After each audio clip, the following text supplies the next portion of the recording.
You're listening to The Jacob Valk Show. He's breaking down the latest and greatest in sports as only he can. Follow him on Twitter at RealJacobValk. Here he is, Jacob Valk.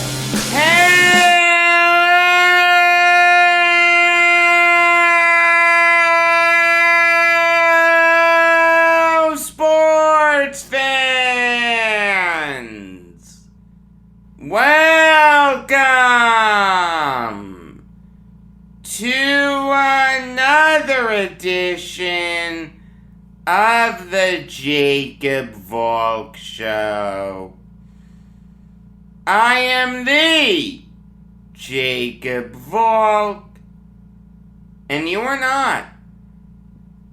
I've got to start with my beloved Yankees beating the Braves yesterday 5-4, en route to having their first 11-game winning streak since 1985.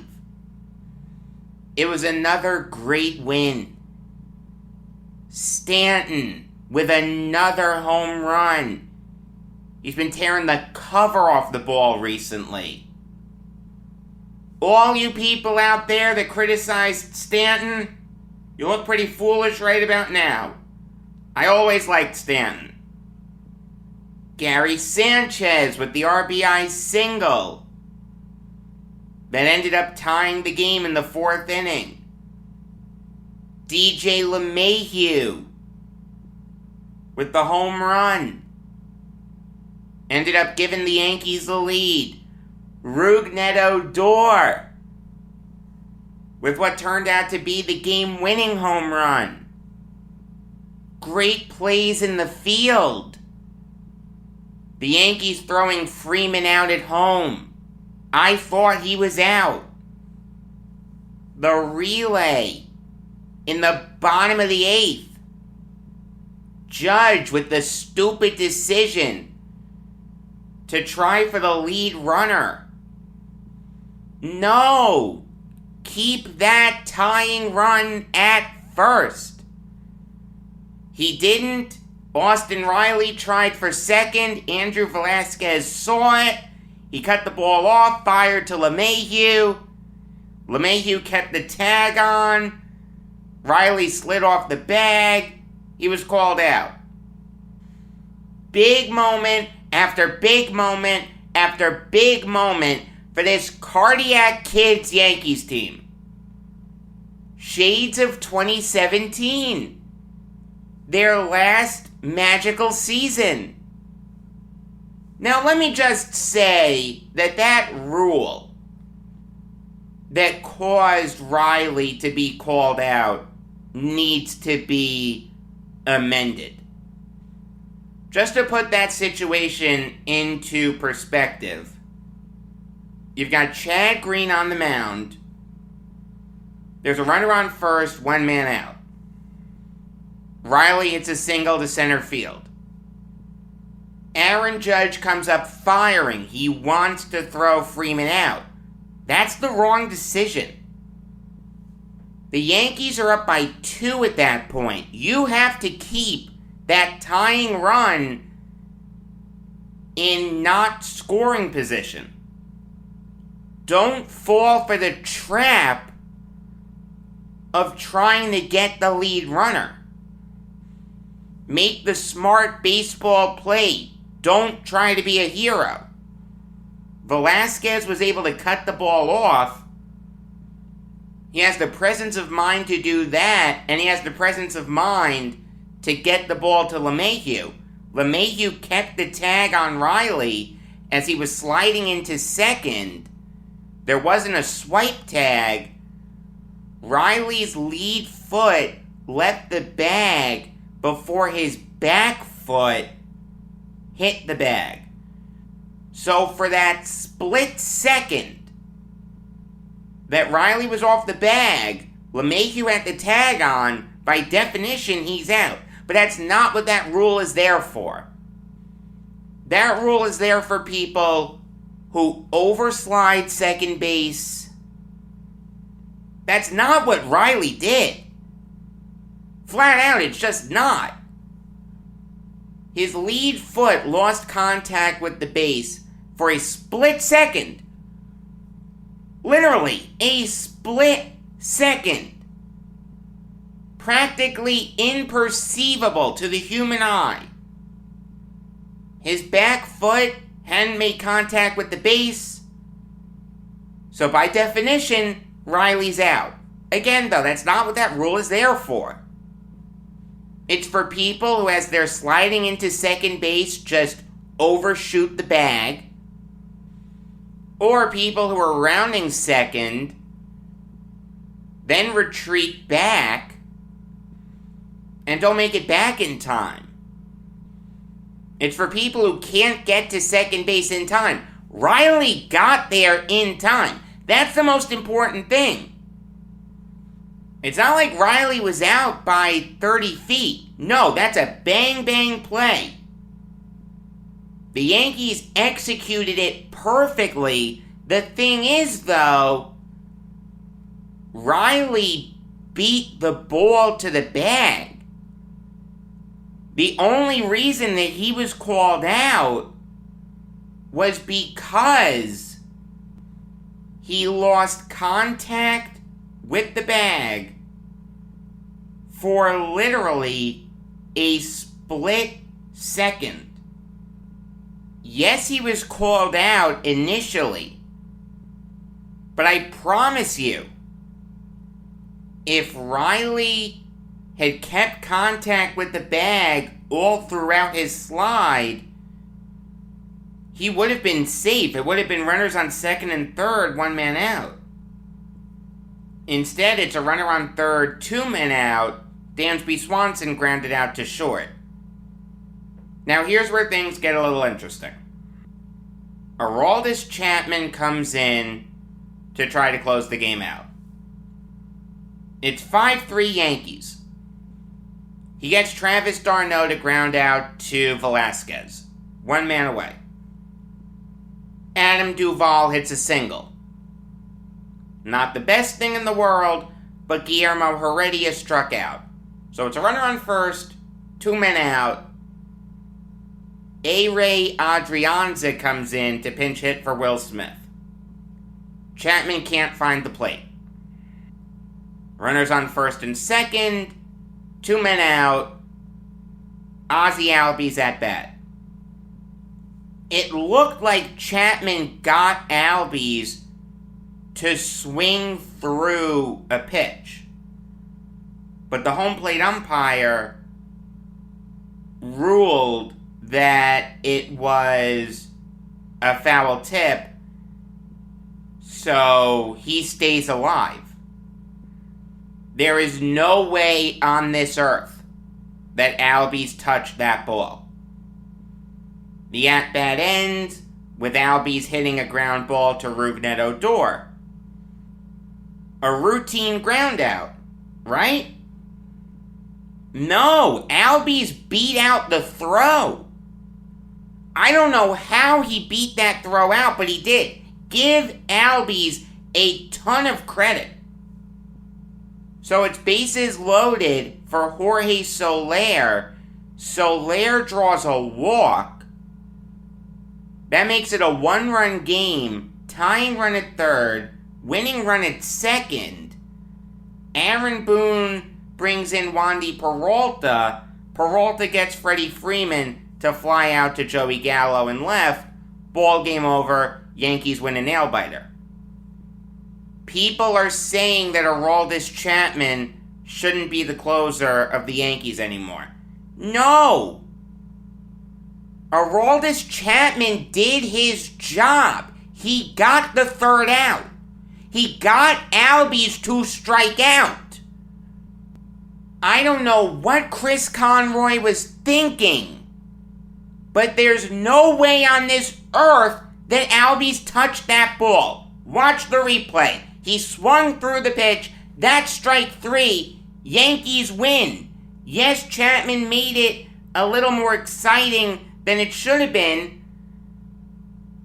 But do you really care as long as he's getting the save? And then the ground ball to Odor. You'd like Odor to field that ball with a little more urgency. He took a couple strides before throwing that ball. You've got to know that Albies is going to try to leg that ball out.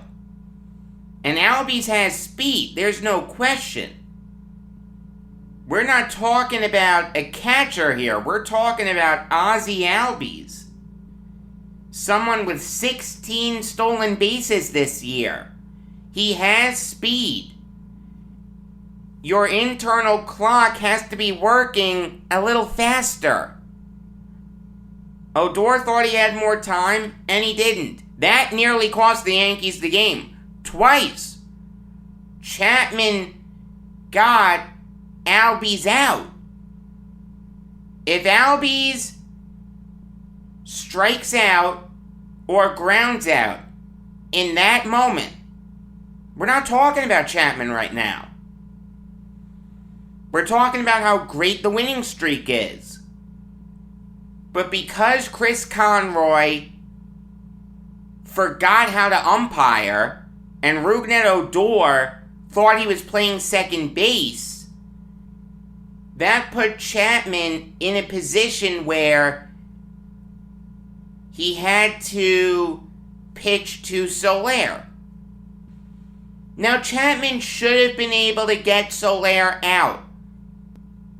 That never should have been an RBI walk.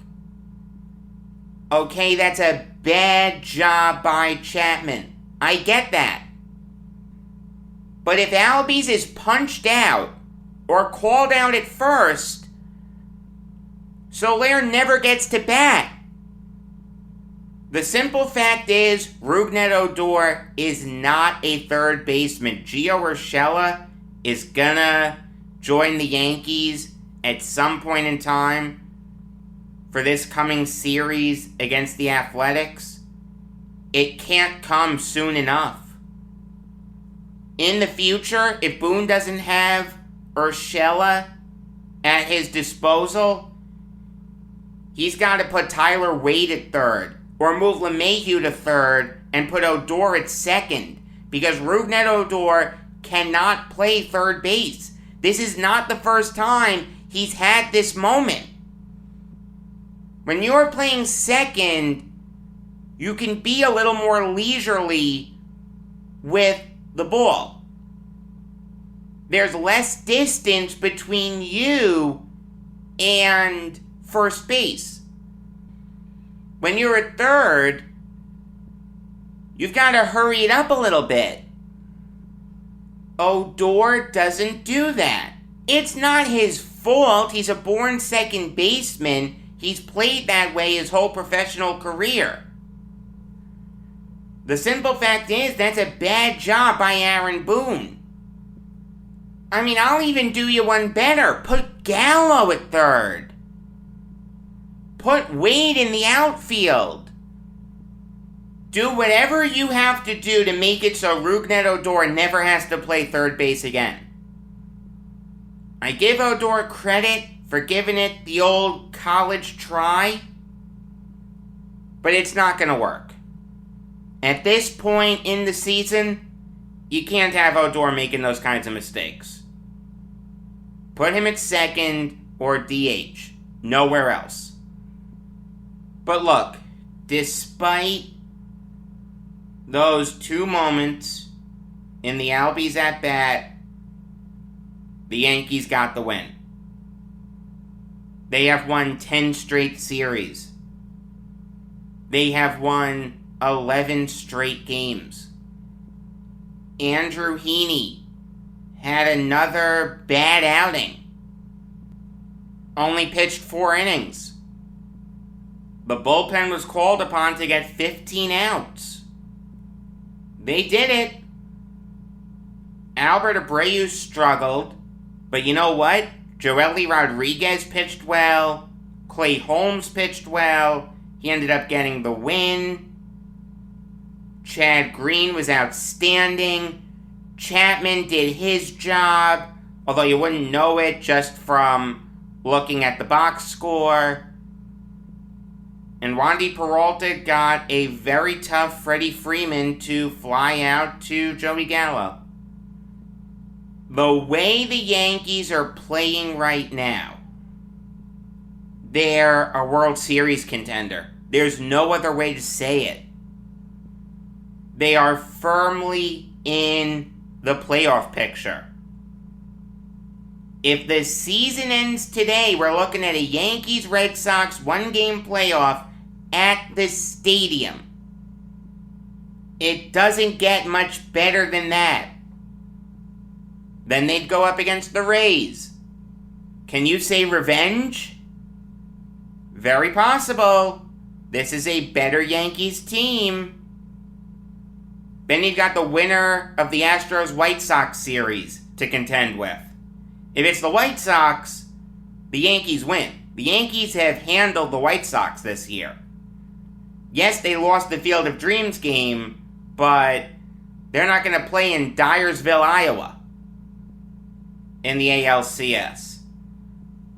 As for the Astros, oh man, that place is going to be a powder keg. Just ready to go off. You can't tell me that the Yankees can't go on a big run. Will they? I don't know. But the way that they're playing right now, they have a great chance at it. This Yankees team now looks like a different team compared to the Yankees team of 2 months ago. The new blood that's been brought in, Gallo and Rizzo, has galvanized this team. Stanton's playing like Stanton. Judge has been outstanding. Luke Voit is playing with a chip on his shoulder. The Yankees are the hottest team in baseball right now. They've done something that they haven't done in 36 years. The turnaround that the Yankees have had in these past 2 months is nothing short of unbelievable. It wasn't in the darkest recesses of my mind. The Yankees of 2 months ago lose this game against the Braves. The bullpen doesn't pitch as well. It's another heartbreaking loss. But you know what? After the heartbreaking loss in the Field of Dreams game, the Yankees have turned it around. That loss was really the turning point of the season. They said enough is enough. If we're going to make the playoffs and go on a big run once we get there, we've got to win these close games. And you know what? They have. The Yankees right now look like a team of destiny. Anything less than a big playoff run will be considered a mammoth disappointment. And I'll say this. People are saying, oh, the Yankees can catch the Rays. Oh, they can win the AL East. Yes, they can, but that's not the be-all, end-all. The be-all, end-all is making the playoffs. Once you get there, anything can happen. Would I like the Yankees to win the division? Absolutely. But in the grand scheme of things, it doesn't matter. If you were to promise me that the Yankees are going to win a pennant or a World Series, if they're the wild card team, I'm taking it. I'll live with not having home field advantage. At the end of the day, it's all about making a big run in October. I don't care how the Yankees get there. I just care if they get there. Moving on now to the Cardinals, signing Yadier Molina to a 1-year extension worth $10 million. Subsequently, Molina said that next year will be his last. So that means that we can start the Hall of Fame clock at the end of the Cardinals season in 2022.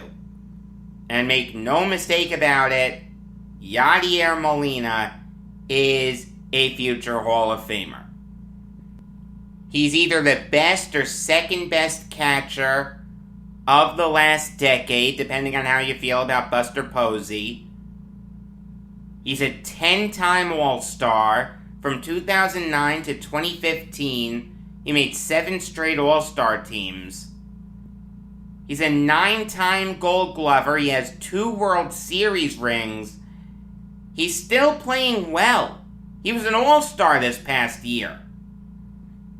This year he's hitting .259 with 8 home runs and 51 RBIs. It wouldn't surprise me if he was able to play past next year. Has Molina shown signs of slowing down? The answer is yes, but I'll take a .259 average. His glove is still outstanding. He can still play.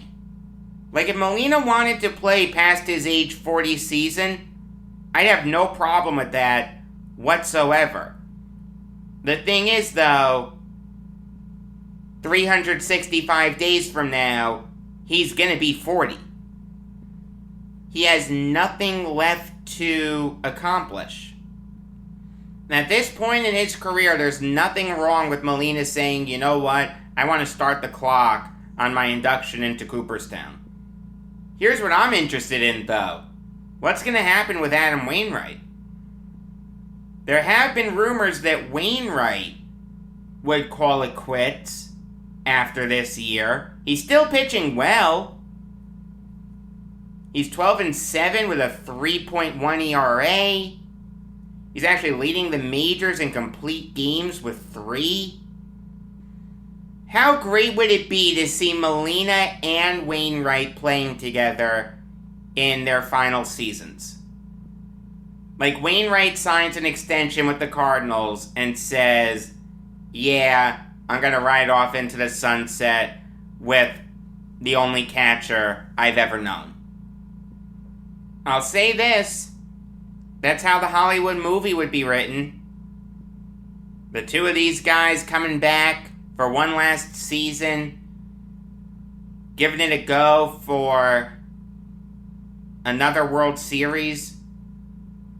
I mean, what's interesting to note is that if you look at Wainwright's baseball reference page, it has him as only having 1 World Series. Technically, he has 2 rings. He was with the Cardinals in 2011 when they won the World Series. He was just hurt. He didn't pitch that year, but he was still a member of the Cardinals organization. He was on their payroll. So you can say that Molina and Wainwright both have 2 World Series rings.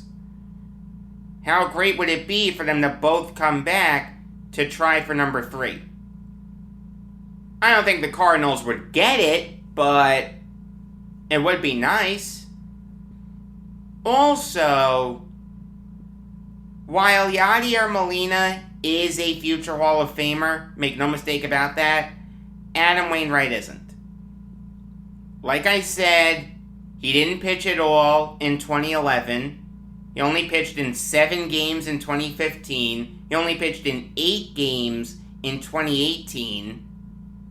That's why he's going to finish with less than 200 career wins and less than 22 to 2,300 strikeouts. He's only a 3-time All-Star. Doesn't have a Cy Young. No, Adam Wainwright isn't a Hall of Famer. Molina is, no question. Wainwright isn't. And here's an interesting trivia question. I just learned this. I did not know this. What team was Adam Wainwright originally drafted by? The Atlanta Braves. The Braves drafted Wainwright with the 29th overall pick in 2000. He was traded on December 13th, 2003, along with Ray King and Jason Marquis to the Cardinals for J.D. Drew and Eli Marrero. I think it's safe to say that the Cardinals won that trade. Drew and Marrero only spent 1 year with the Braves. 2004, the Braves lost to the Astros in the NLDS that year. Drew then went to the Dodgers, and Marrero then went to the Royals.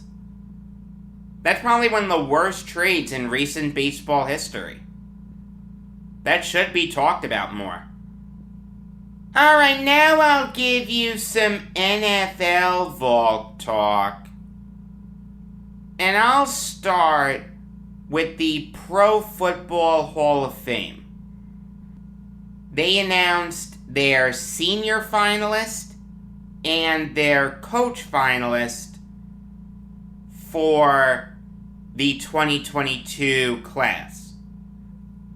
It doesn't mean that these guys are going to get in definitively. It's just that these are the guys under consideration. Usually, though, the senior and coach finalists get in.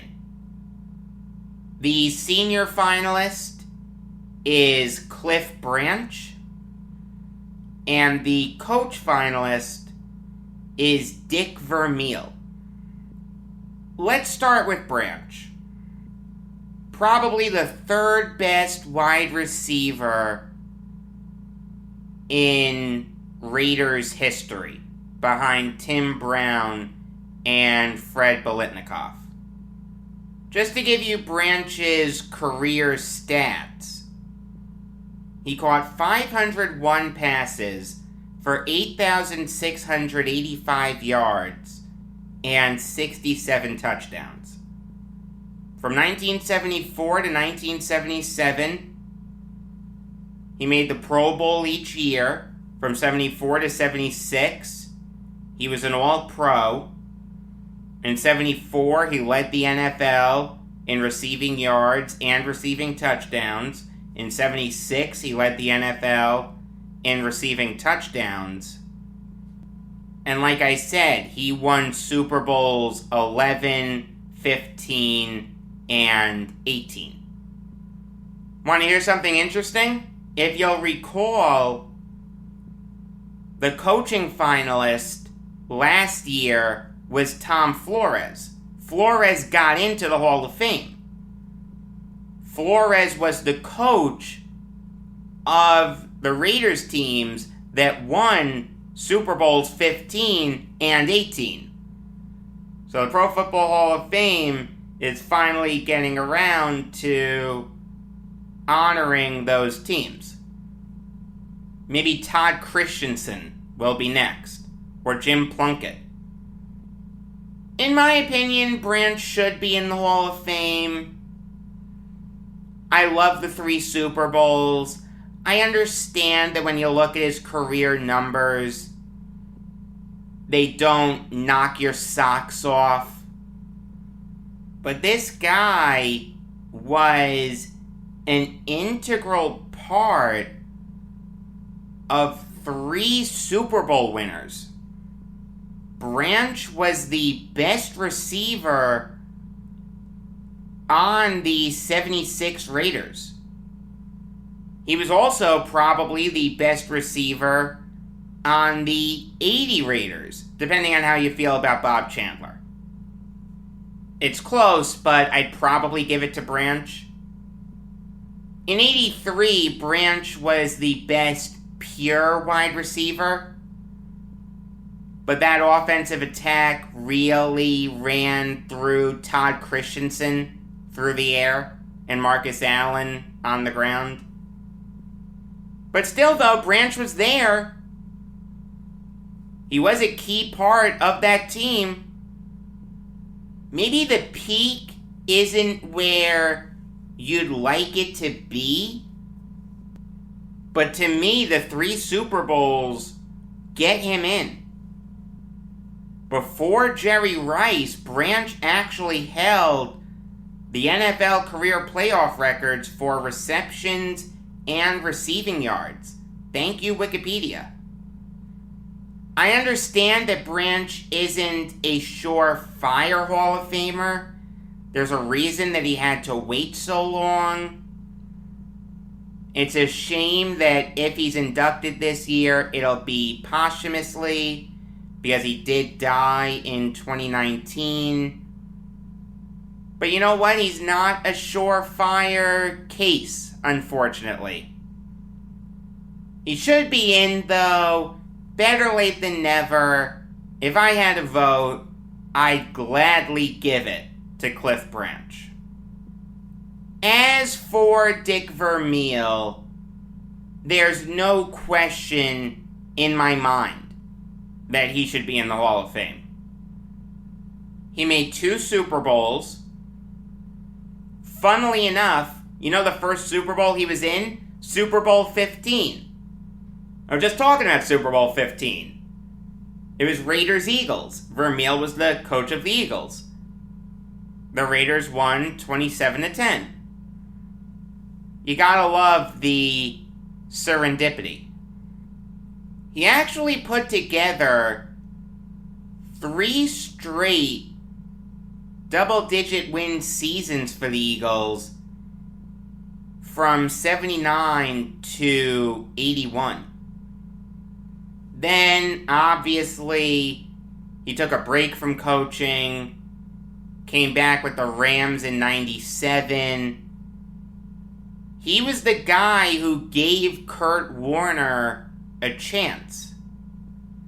Like when the Rams decided to move on from Tony Banks, it was Vermeel who really believed in Warner. He was the guy who went to bat for Warner and said, you know what, give this guy a chance, he'll play well. And that started the greatest show on turf. I mean, let's put it this way. There's a reason why after Vermeel left, the Rams never won a Super Bowl. Mike Martz was a good coach, make no mistake about that, just not as good as Vermeel. Then Vermeel went to the Chiefs, had a little bit of success there. You look at the seasons that he was there, 6-10, 8-8, 13-3, 7-9, and 10-6. None of those are awful. The thing is, though, he only made the playoffs once, in 2003. The Chiefs lost to the Colts 38-31 in the divisional round. That was actually Peyton Manning's second career playoff victory.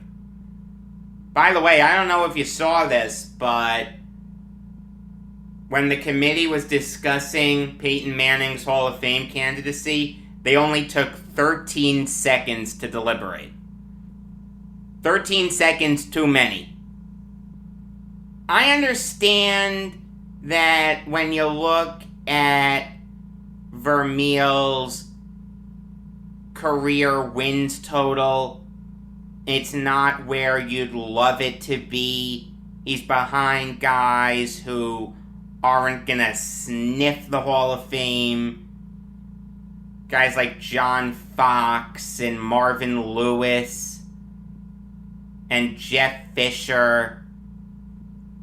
I mean, when I was talking about Tom Flores last year, I mentioned other coaches that really need to get into the Hall of Fame. Tom Coughlin needs to get in. Even though I really don't like him, Mike Shanahan needs to get in. George Seifert needs to get in. I don't remember if I said that Vermeel needs to get in. That's what I'm not crazy about. I don't know what the waiting period is for coaches to get into the Hall of Fame, but those guys really need to get in sooner rather than later. Vermeel is a Hall of Famer, though. There's no question about that in my mind.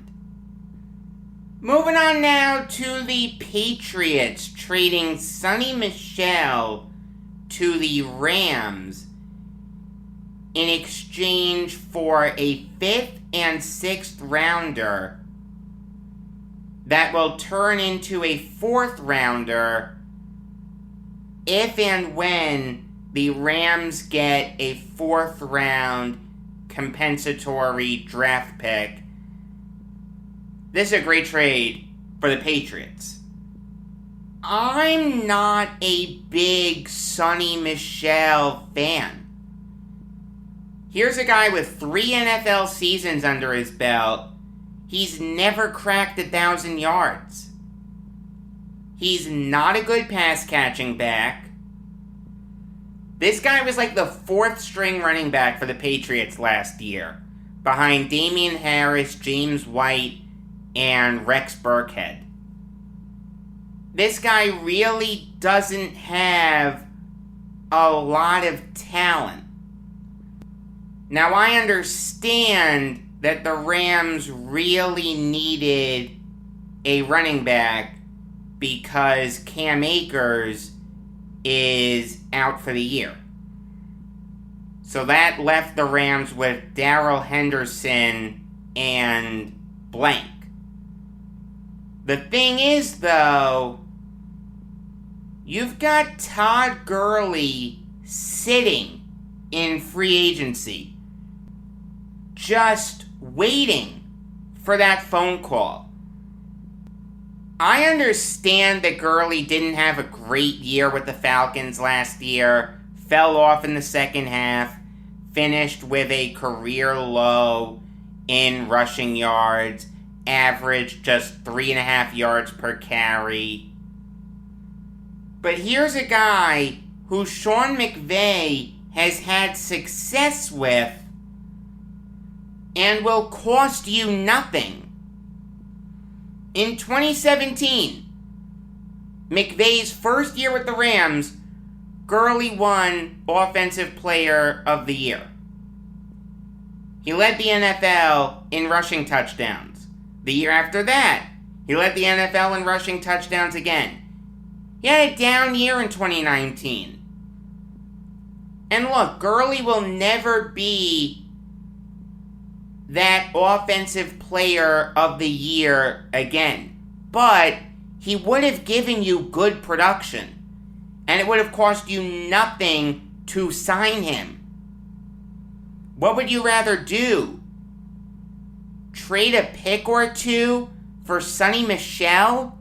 Or sign Todd Gurley where it doesn't cost you any draft picks?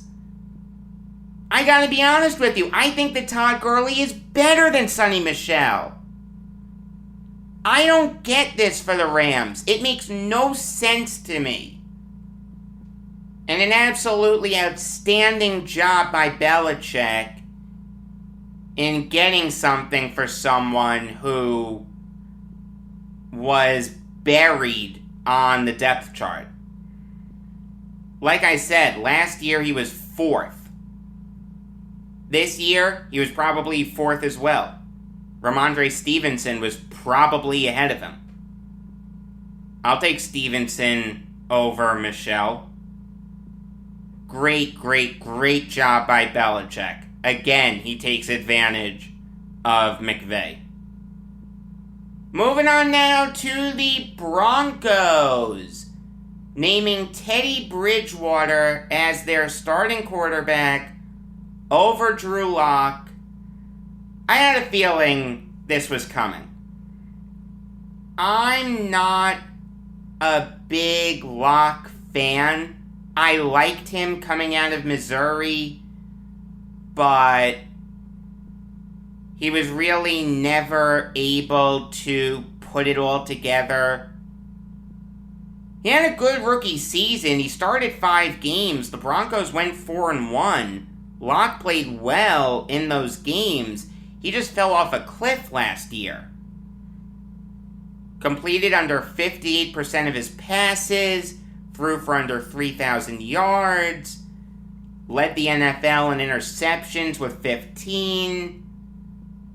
The one thing I'll say in Lock's defense is that he hasn't been having a bad preseason. He played well against the Vikings. Against the Seahawks, he wasn't great, but he wasn't awful. Bridgewater just looked like the better quarterback.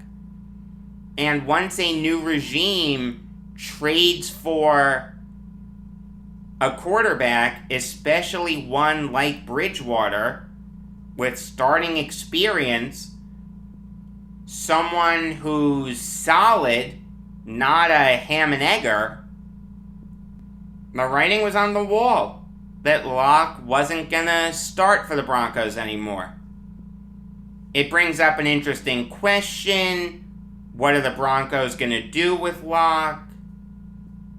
They're carrying 3 quarterbacks right now. Bridgewater, Lock, and Brett Rippon. Are you okay with Brett Rippon as your backup quarterback? I'll tell ya, I don't hate it. I mean, here's the thing. What team would want Lock? The Texans would make a little bit of sense, but they just drafted Davis Webb. I think they'd rather give him a shot as their quarterback of the future, rather than trade for Lock. The Giants know. The Eagles know. Washington, probably not. I don't think Lock is that much better than Fitzpatrick and Heineke. I think Lock is going to stay in Denver for a little bit. I mean, if there's a quarterback injury, maybe Lock will be traded there, but as of right now, I think Lock is going to have to hold a clipboard for the Broncos. It's the right decision by the Broncos to start Bridgewater over Lock. Make no mistake about it. Moving on now to the Texans, trading John Reed to the Seahawks in exchange for a conditional 7th rounder in 2023. So Bill O'Brien drafts Reed in the 4th round last year. Nick Caserio decides to cut bait on Reed and give him away to the Seahawks. I gotta say though, I don't mind Caserio moving on from Reed. He really didn't set the world on fire last year, only played in 7 games. He started the Week 16 game against the Bengals. Realized that was without Joe Burrow. So you'd think that would be easier for Reed. He really didn't play well. He had just a 58.5 overall grade in that game, according to Pro Football Focus. For the season, he had a 53.9 overall grade. It makes sense for the Texans to want to move on from Reed if Caserio didn't like him coming out of Penn State and he was going to be cut anyway. Sure, recoup something for him. Better that than to cut him and get nothing for him. It's just not a good optic to move on from a 4th rounder after 1 year. It's nothing against Caserio, it's just against the Texans as a whole. Now, I'll say this, it makes a ton of sense for the Seahawks to wanna trade for Reed. Their cornerback group looks really shaky right now. You've got Akello Witherspoon, who had a really good year last year, but no one's going to mistake him for Richard Sherman anytime soon. Trey Flowers was garbage. DJ Reed was solid. And after that, you've got a bunch of rookies. It's a very shaky group. They needed some reinforcement. If Schneider really liked Reed coming out of Penn State, sure, give up a conditional 7th for him. Guarantee that you can get him as opposed to watching him go somewhere else. I'll say that the Seahawks won this trade. They're not cutting bait on a 4th rounder after just 1 year. Until tomorrow, I am Jacob Valk saying, shout out to you, Charlie Watts.